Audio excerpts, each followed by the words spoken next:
Tempat tinggal kita tanpa hiasan, tanpa lukisan,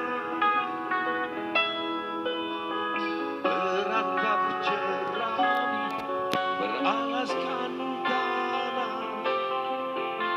Namun semua itu punya kita. Memang semua itu milik kita sendiri.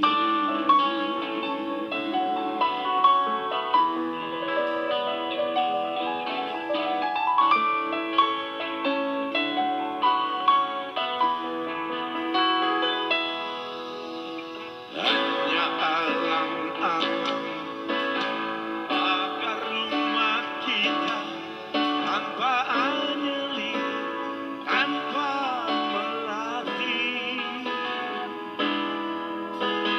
Hanya bunga bakung tumbuh di halaman.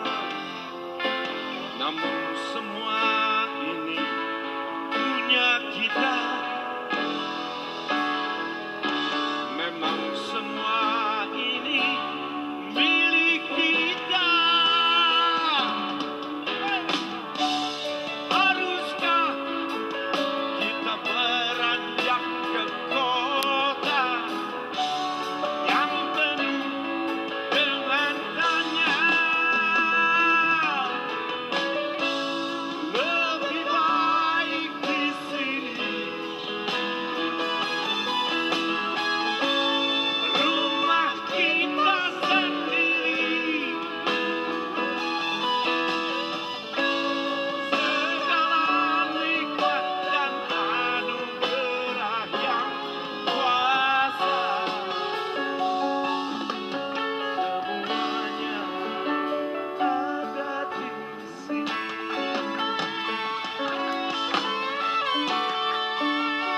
Rumah kita.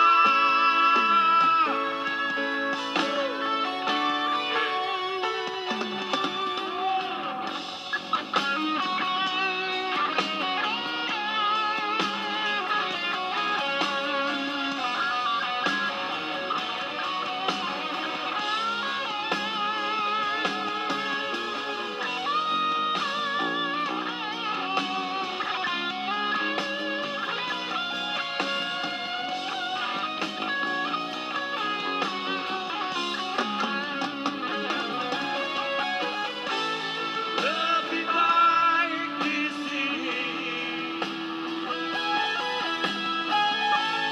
Rumah kita sendiri.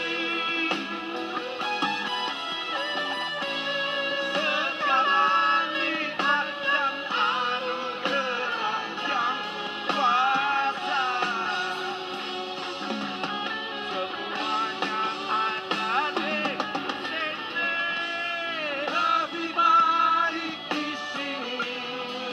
Oh, rumah kita sendiri. Rumah kita. Segala nikmat dan anugerah yang kuasa, semuanya ada di sini.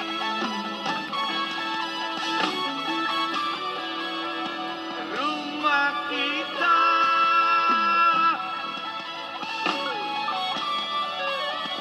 Ada di sini.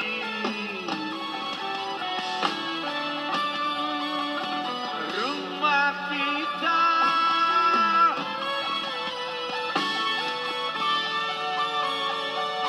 Rumah kita ada di Indonesia. Terima kasih.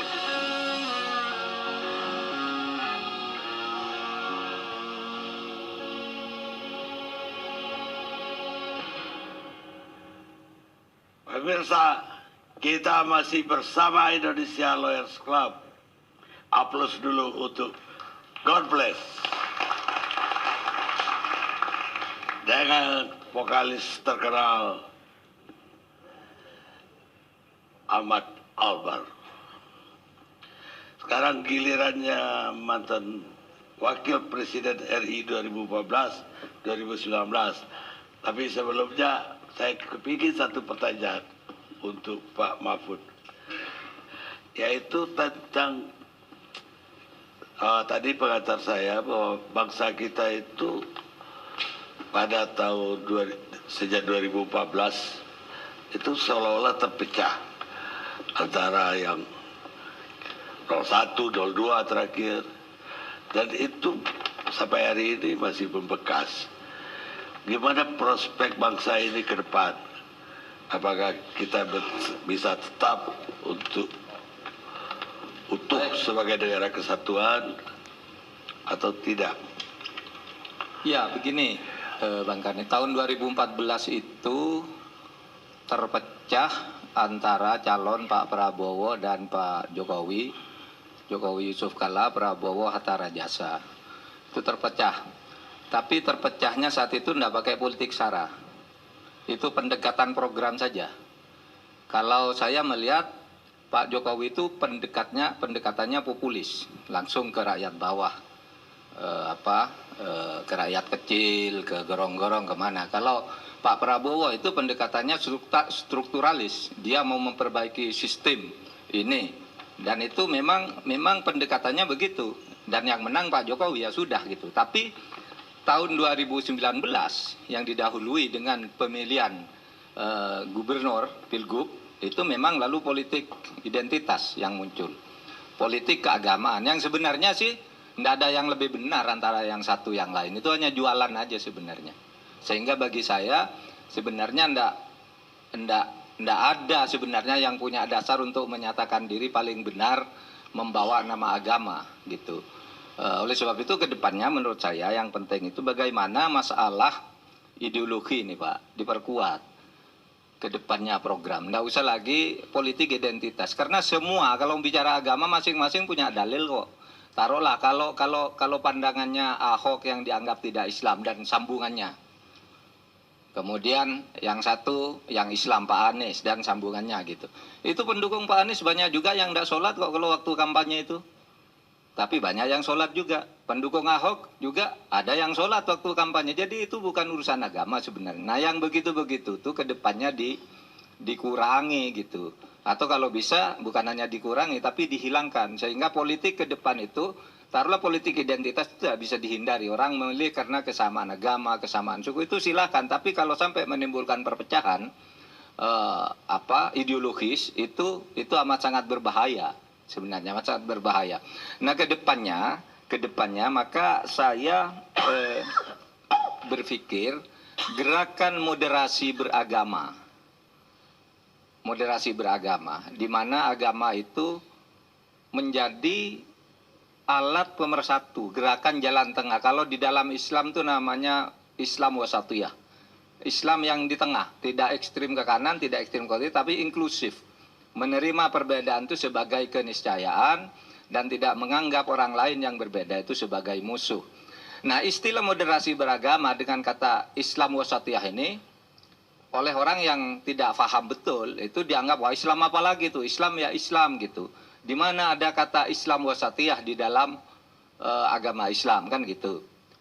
Ya sama aja dengan orang mengatakan Islam rahmatan lil alamin itu di mana dalilnya? Tidak ada dalil Islam rahmatan lil alamin. Sama tidak ada dalil Islam wasatiyah. Sama tidak ada dalil Islam kafah itu di mana? Tidak ada. Yang ada itu begini. Kalau Islam rahmatan lil alamin itu dalilnya wa ma arsalnaka illa rahmatan lil alamin. Bukan Islam rahmatan lil alamin. Tapi lalu dikonseptualisasikan ke atas Islam yang moderat itu yang Islam rahmatan lil alamin. Kata wasatiyah itu ada juga dalam Al-Quran. Wa kadzalika ja'alnakum ummatan wasata. Sungguh saya telah menciptakan kamu sebagai umat wasatiyah. Umat jalan tengah, tidak ada kata ja'alnakum Islam wasatiyah. Tidak, ummatan wasata. Karena Islam kafah.